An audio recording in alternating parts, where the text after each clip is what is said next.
I think psychiatry has good intent, but a lot of mental health is so much stronger than the medications we have that really we're turning the volume down, but the voices are still there. The mental health system was treatment-based. It was all about medication.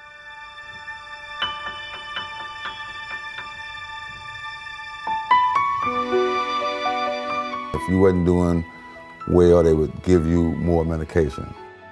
The idea that people could recover from mental illness is a new phenomenon. They were convinced that people who had suffered from mental illness and had an upswing could provide services to those who were still suffering.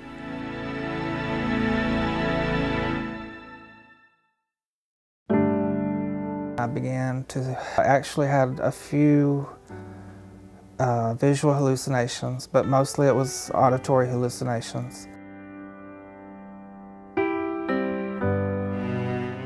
I don't know how to describe it. It was a very weird experience, the hearing voices, and it was at a time when I was at my parents' house with all those memories of them, and they were gone, you know.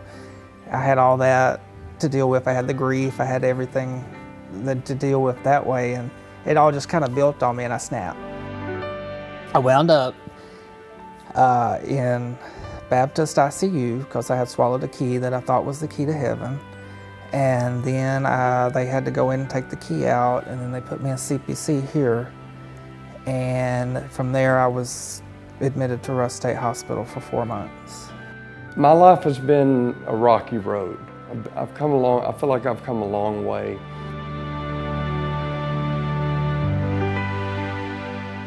I was told at age 10 that I would not marry, that I would not graduate from school, and that I would not have kids, and I did all three.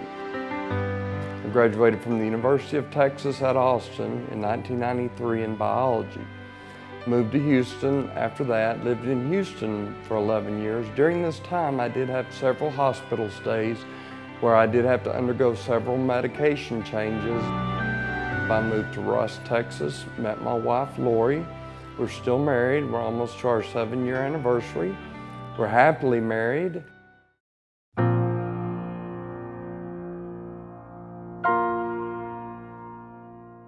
I was pretty successful in my occupation. I moved on and had a big ranch and was, I guess I was doing, living the life of freedom and a great life.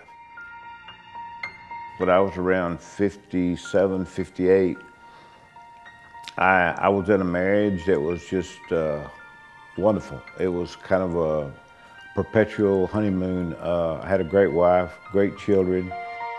When I started suffering from mental illness, I walked away from a $1 million ranch, 3,500 square foot home, raising registered cattle, just a really great life. And I walked away from everything, give everything away. And a few months later, I found myself living in an 8 by 20 foot trailer, broke. When I reached the point that I wanted to kill myself, I sat in front on the end of my bed with a 44 in my lap, crying, wanting to just end it all. And I called a friend, and he took me to a doctor, and then from there I was institutionalized. I had a horrific childhood. My mother went into labor and went to the hospital to have me delivered. And when the nurse left the room, she tried to go to the bathroom and have me in the toilet to get rid of me. I began to fear when I was 4 or 5 that my parents were trying to kill me, and I think that was the beginning of my mental illness. There was a great deal of abuse. By the time I graduated high school, I was an addict. I married when I was 20. I had a child when I was 21, which was the best thing I ever did. I divorced my husband.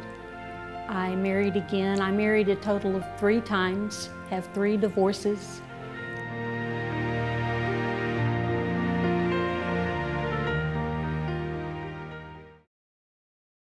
As a peer, I get on the same level as the consumers. I've been there, I've been through a lot of stuff that they have, and I can give them a point of view that they can understand. Whereas the medical model, a lot of times they just want you to take medications and that's all they want you to do. They want you to be compliant. As a peer, I can see where they're coming from and show them by example, and not tell them what to do, but show them what works for me. And that's pretty much what the peer movement is about, is reaching out to those people that just are tired of the medical model, tired of being told what to do, tired of just taking medications. We're trying to help people recover, not just keep them existing in recovery.